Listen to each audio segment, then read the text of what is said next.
Hey, how we doing, guys? Oh, Wow, we're live on the internet. Right. Welcome to Push the Point. Welcome to my live. It's so difficult because we're doing this live. We're coming to you from the UK National Championships event, and this is Push the Point. Yeah. Yeah. Who are you? I'm Dan True. And who are you? I'm Irish. And I'm Simon. Oh, Yeah. we usually do this whole bit with a drink. So, But we've don't been have- told we're not allowed to drink in the No. event arena today. No, so, but we can drink. We just can't drink booze. So Dan's got some soft drink. I've got a coffee. Oh, no. We have to do it in the right order. Oh, yeah. oh, So, Hamish, what are you drinking today? well, trip. I've got, Keep going. I've got a bottle of water. A bottle of water? It's not vodka, right? Ah, well done. Not that well. Simon. Mine is- Simon Denning of Push the Point podcast. Live episode. What do you- Non-Brewdog related coffee. Yeah. Coffee. Yeah. What? Is it brewed? It's coffee. Yeah. And I've got this Sports Berries isotronic hydration drink that we just stole from the table over I there. think that's one of the judges. So And we apologies have to some the judges' judge. sweets. And we got some sweets as well. Can you tell that we all got top 12 and we're playing in the top 24 cut today? Yeah, so that's why we're doing it today rather than yesterday, because we were all absolutely knackered. Yeah. And we wanted to be a bit more awake for this one, I Well, think. I did a terrible job of that. Yeah. I've been sitting there just sounding like an urukai till 1 in the morning. Yeah, he was up really late. I went to bed at like 10 o'clock. So I had a really good night's sleep. I feel very I was refreshed. semi-sensible, yeah. Ready to. Well, I'm in the. So I'm in the second pod. So I actually have to do well. Yeah. You two have Yeah. to just be mediocre, and you'll probably still make top 8. So, I just got to show up. It's going to be a tough ask. so don't mess it up. But right? before we go into any of that, I just want to say a big thank you to Fabio, Jake, and the Living Realms team. Big time, man. It's been an incredible event so far. They managed to keep track of 9 rounds of gameplay yesterday and a draft, and yeah, Keep powering through. Power it's through. so Power strong. through. Power We've not through. done and yeah, they kept a lid on everything. Players have enjoyed it from everything I've heard. The judging team have been great. Thanks to James Armstrong for being head judge and doing a great job. And yeah, I think we've seen some interesting stuff come out of this though so far. Yeah, really interesting decks. The nickname Briar Cheerios has come up quite a bit. Yeah, I don't actually understand that. I think it's because they play loads of zero cost attacks. Okay, that makes sense. Yeah. My favourite shark boy. I love Maybe we shouldn't get into the controversial No, we'll leave that to element Discord. We'll leave that to them. of people that are still Slash in and the Blood event. fan page, Facebook. Never I'm having- change, I'm having never a giggle. change. Anyway. But apart from the appearance of the Lightning Briar, I think actually the meta turnout was very similar to what we thought it was going to be. Yeah. There were a lot of Prism. Yeah. There were a lot of Bravo. Yeah. And a lot of Dash. Yeah. Since the calling deck lists were released, there've been a lot more Briar enter the event, and I think 7 of those have got through to the top 24. Yeah. Were there any surprises? Any games you played that you weren't expecting? Yeah, so my final game of yesterday, I'm playing the Cheerio Briar deck, as it's called. Cheerios. And I had a good day, played some good games. My final game was up against an Ice Lexi, which absolutely destroys. I didn't even know that was a nice Yeah, game. really good player. He's also in the top 24.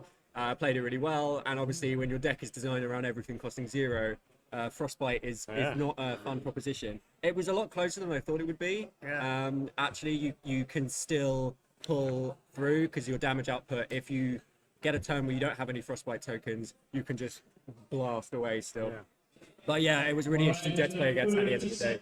What about you, Hamish? Hang on a minute.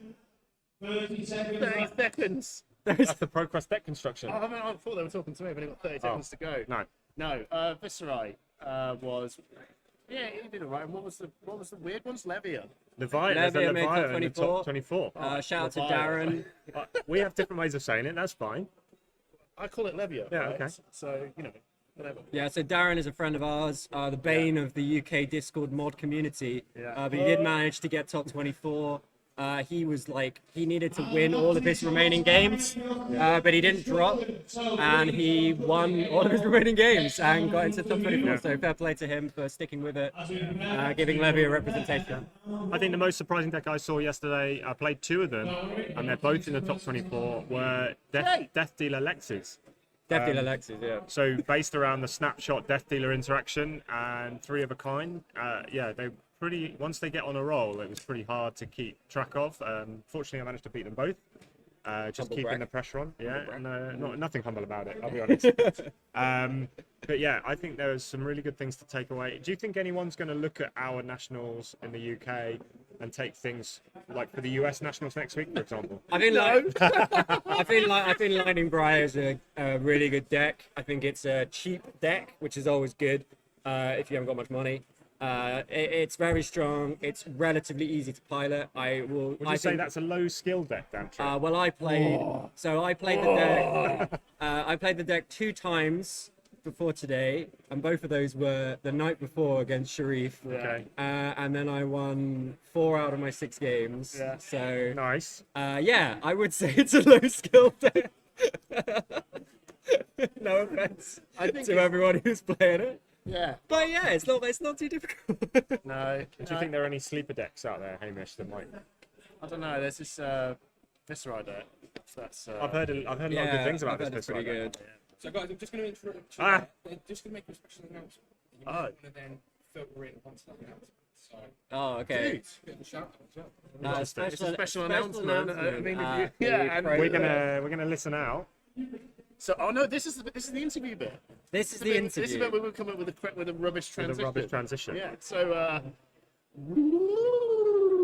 is he doing the transition? Yeah, that's pretty rubbish. I think that's good enough. What? Yeah. Ah. What is it? So Oh, No I can't- transition yet. We're Oh wait- man, I we're- wish I could edit we're more. waiting for a big announcement because today, actually to the day, is the first birthday of Living Realms, the local game store who are running the UK Nationals. Now, they've worked extremely hard in the last year to get this off the ground, to make themselves a local game store that are respected in not only in their local community, but also on a national stage. And for them to come from nothing to hosting the Flesh and Blood UK Nationals in a year, I think it's pretty incredible.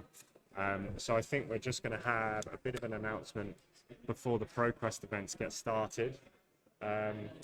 Yeah, so Living Realms is a year old, which I think is actually pretty impressive. Anyone that's been to the store, I think they're doing an amazing job of being a local trading card game This is store. my favourite bit, right? Whenever someone says anything, right, Yeah.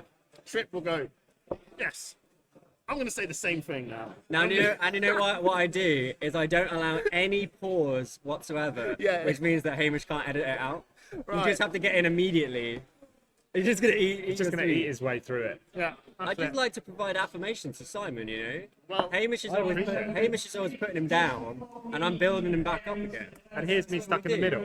Now there you go. Well, I think we're going to be Sorry, just to say, before we do our moving over very shortly. I would like to invite everybody here to join me to congratulate Don't know if you guys can actually hear what's going on. first anniversary today. The story is Oh. officially 1 year old. It's going to be a bit of Round's anniversary. We all signed a card. Yeah. Said, how did you do it? Why did you? Why? We won't Love get there. Hamish. Let's see if we can get the tournament organizer Jake Kitchen on for a quick Yeah, I interview. think he's just doing a little He's quick receiving, check. ladies and gentlemen, he's receiving the card. He's receiving the I card. think Fabio needs to receive the There, card. Fabio is shaking his hand, Oh, he's giving a bit of a speech now. giving a speech. A bit of a thank you. Wow. Well, we just, as per usual, we don't expect this stuff. This is the No. bit where I'll probably. This is the You might have to introduction. cut this bit out. What I of the- think. Yeah, we've got to only edit. You Wait, can't cut live. wait, why don't What do we you get mean you can't cut live? Ryan? Come here, please. So this is the Living Realms co-owner Ryan. Ryan, say hello. Hi guys. How have you found your first year of business? Stressful. But yeah, I can't wish for anything better. The community's been amazing. And how big for you? How big is the game of? Squeeze behind. Yeah, do it. Yeah, chair. How big for you is the game of Flesh and Blood been? Duck down a little bit. How big is the game of Flesh and Blood been for you as a store and a business? As a business, I'll start with as a business. Yeah. It's been huge. Obviously, Fabio made the connection really early with Alan. Yeah. Saw the sort of how big the game could be. Saw the game. Reached out, said, okay, we're opening. So we're not even open the store at this point. So he reached out, said, we're opening the store. Thinking of bringing. How do you feel like bringing it to the UK? Yeah. We spun up the Flesh and Blood group that day. Same day I started the business plan. Wow. For the business. Yeah. Same day. A year later, here we are. It's amazing, and I know you guys have had a pretty close relationship, as you say, with James White and Alan Hale over at LSS. How has it been to get the sort of the gratification, the vindication of running the first UK nationals? How's that felt? It's just amazing. It's kind of surreal a little bit as well. Yeah. But for them to put faith in us and sort of it come about this way, it just shows what kind of company they are and how they really do sort of support the people who get behind the game. And the local game stores. The local game stores, absolutely. So it's been fantastic.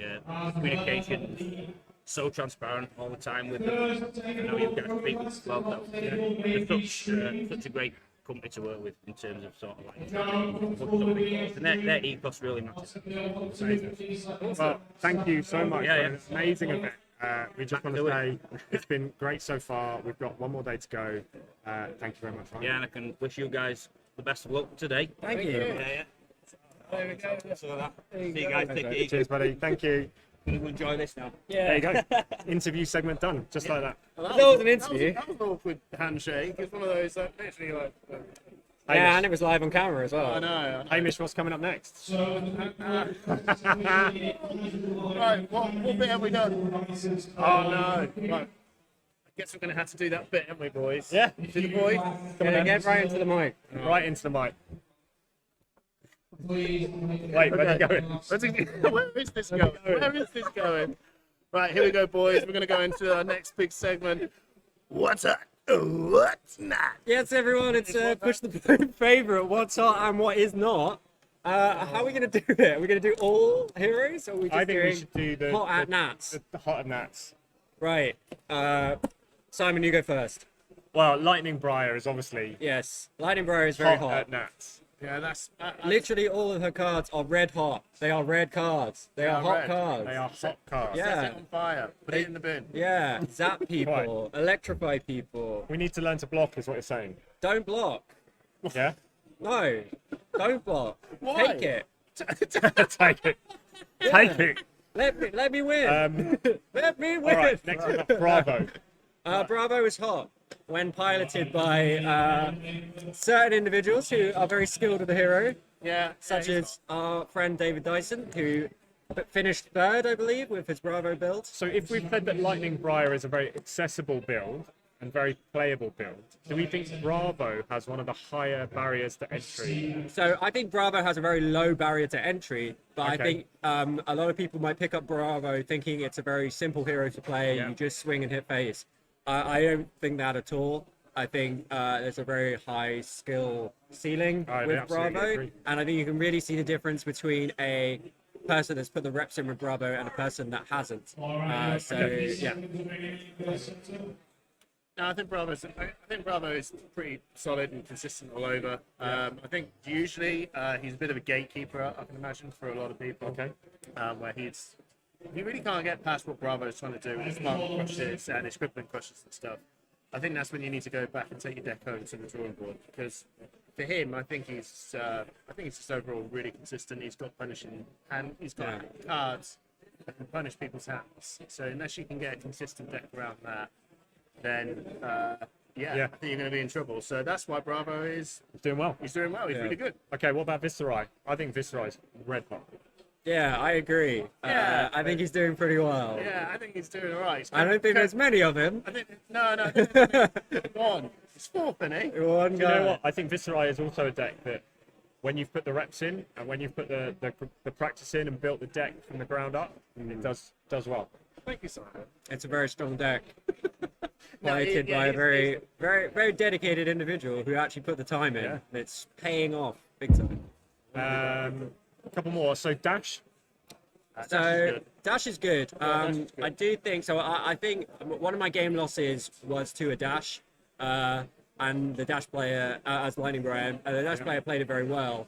I think the problem with dash is if you are playing Lightning Briar and you're being very aggressive, I think if you can pull it off every turn, you'll probably win. If you brick, I'm pretty sure 100% of the time you just die because they just come back at you with a billion pistol shots. You can't Plasma block purifier, them. pistol, done. And then that can be it. Especially if they very often will have the high octane or the tome of fine down arsenal. So they're getting the heal, they're getting the action points. You're going to get obliterated. So it's a really interesting matchup for that. How have you guys found the dash matchup if you played against a dash yesterday? I haven't played any dashes yesterday. I think I have a good dash matchup, but Yeah, no, I've got a decent dash matchup. She's got one of the best closing. She's one of the best closers in the game for sure. Her just engine's relentless pressure. her engine's on the board so from the very start with an induction chamber and the pistol. Yeah. So you've got to be the person that's got to try and end the game, because if not, Dash is going to do it. Yeah. But I think she's really good. So she's kind of like in the same boat as Bravo, really. I think both of them have got a big consistency about themselves, and they're player skill based rather than the deck carrying you forward. But I think the Lightning Briars to me is that sort of deck. It's got, the deck within it is really strong. You just play out the hand. Just play out the hand you get. But with Dash and Bravo, they're the ones that you've got to really think about. Lastly, a bit of a surprise to me in the current meta, but there were 3 Katsus that got into the top 24. A mixture of mid-range and control. Control? Yeah, there's some control out there. What? Yeah. This UK as the New Zealanders would say, this UK meta is cooked. That's because I'm not playing Katsu. So 3 Katsus, hot or not? Not Sorry, hot. Katsu. I apologise. I think the control variant, I played against a really talented player yesterday playing the control variant. It just does not do well into the Lightning Briar. You might think it might be quite good with the flick flacks, but it just doesn't have the damage output. And you just don't care about the Kodachis, and you have so much equipment. If you want to block a second Kodachi, you can do it like 5 times before you actually have to use a card. The aggressive build, I don't think it can outrace the other aggressive decks in the meta at the moment. I agree. I tell you what, I think so. That's pretty much what's hot and what's not. I think so. So I wanted to just put out one point for the chat. You can come back and have a chat on this. We'll bring it up to us on our next episode that we'll put out. But I really want the rest of the world after this Nationals to probably see if they can try and crack Oldham. Because that's about to explain it. And the microphones Be quick. Yeah, be quick. Right, so That's not usually a problem for you. sorry, Kay. I know you're watching. Oh, there's a repair on the round, and everyone's groaning. But no, I completely take your point because Someone's going to crack Oldham. He's got all the disruptive cards. He was meant to be a hero that is going to make heroes like this Lightning Briar. That's why they printed these Lightning cards to exist. They are hyper aggressive cards, but they also printed hyper disruptive cards as well. That needs to exist in the format to see things balanced through. But I think as we've seen, the aggressive nature of our current meta is typical of an early meta where the disruption hasn't quite been figured out. And Oldham is there, but as we saw the Oldham that came yesterday, they went to time in nearly all of their games, and there were a lot of draws. I know, Kale, that you probably have cracked Oldham, and We don't play as fast as you play. you'll probably share it with the world when you've had your New Zealand We Nationals. can actually see the chat now. But yeah, no, Kale, you probably have, but you've got to be able to feel confident enough to know that you're going to take this to a Nationals event. And you've got to also be confident to know that you can take this in a mirror match as well, which is probably why a lot of people are very nervous about it, which leaves Lightning Briar. But as we've seen, it's not the Guardian players that take the time. The Guardian players play out their turn fairly quickly. Yeah, it's people If working the out opponent's blocking, working out how to block that takes still time. think, I still, from what I've been seeing on games as well, that the Guardian players would, like, the Guardian top players are still very nervous to play potentially against another very good Guardian. You know, it's the worry of time. But I'm wondering if there's a way you could you speed, is there a way you could speed this up a bit and still have these, you know, Lake Frigid and Blizzard, you know, just start having these other just really good disruptive cards. Just put these sort of decks in, you know, effectively in the bin. I want to talk about one notable Hurry up, because they're about to start the first One match. notable hero missing from the top 24, which is Prism. Yes, A lot of people, Prism made it a lot of through. people expected Prism to be an incredibly dominant deck. Rubbish. Just didn't get in. Nah, I'm not. And that's the same story we had from Marlborough Internationals as well. Yeah. Prism often at the Found it lower hard. tables. popular, but not. I think there's a fine line between the aggro hybrid here and prisms and the control prisms, aura prisms that have been floating around. I agree. And maybe actually the control prisms haven't really been that popular in our meta. And maybe that would have been a bit more successful. I'm not sure, but I don't know. no prisms in the top 24. The aura Anyway, prism. we're gonna. Oh, okay. We've got to do this. We've got to do the bit now where we've got to say thank. Well, so thank you guys Yeah. for jumping in, like and subscribe on our YouTube. Yeah. Push the point. We're also on Spotify as well. If I can hand you sweet, so word Faye, I love you. And We've you got know, a Patreon now. Go and we've have a got look. hats, We've got we've hats to give Oh, away. we're good. I'm gonna eat now. And a friend going on. I don't know. Good luck to everyone in the top 24 of the UK Nationals today. Yeah, Love good luck, See you. everyone. music. I'll see you in about an hour and a half. Bye. Bye. Later.